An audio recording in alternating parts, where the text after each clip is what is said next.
My name is Matthew Walker. I am a professor of neuroscience and psychology at the University of California, Berkeley, and I am the author of the book, Why We Sleep. What are things that we can all do tonight and in the future to start getting better sleep? Well, beyond carving out a non-negotiable 8-hour sleep opportunity, there are probably at least 5 things that we can do. The first is that we have to try and maintain regularity. And if there's one thing that you take away from this, it would be going to bed at the same time and waking up at the same time, no matter whether it's the weekday or the weekend. Even if you've had a bad night of sleep, still wake up at the same time of day and reset.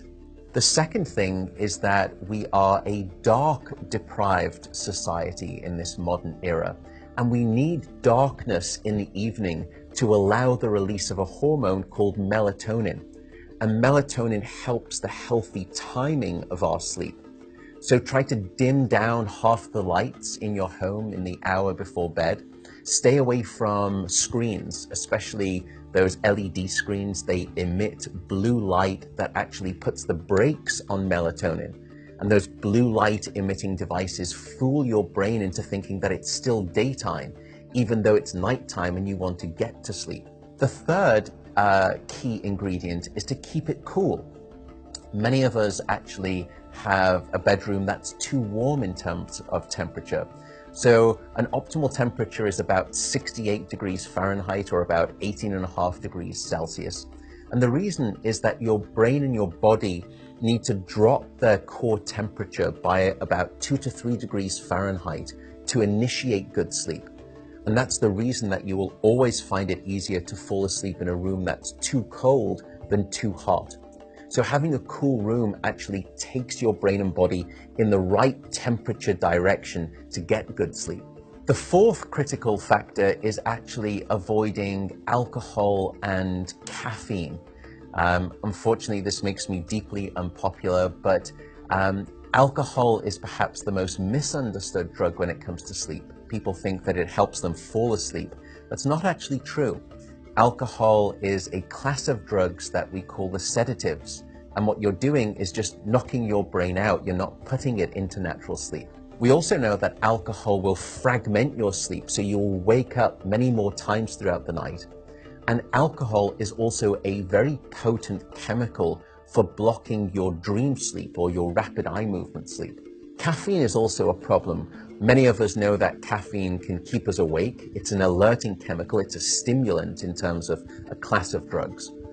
But few people know that even if you can have a cup of coffee after dinner and you fall asleep fine and maybe you stay asleep, the depth of the deep sleep that you have when there is caffeine within your brain isn't as deep as when you have abstained from that cup of coffee after dinner. So as a consequence, you wake up the next morning, you feel unrefreshed, and you don't remember waking up or having a difficult time falling asleep, but now you find yourself reaching for 2 or 3 cups of coffee in the morning, and you develop this dependency, this addiction cycle. The fifth and final tip for better sleep is to not stay in bed awake.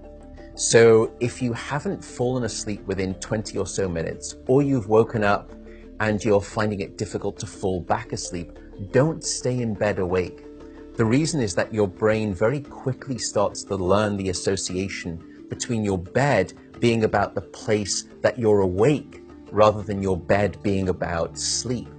So the advice is to get up, go to another room, and in dim light, just read a book. No screens, no email checking, no food. And only when you feel sleepy should you return to bed. And that way you can actually then relearn the association between your bedroom being about the place of sleep rather than being awake. I should also note that some people don't like the idea of getting up and going out to a different room if it's dark and they're warm in bed. An alternative is actually meditation.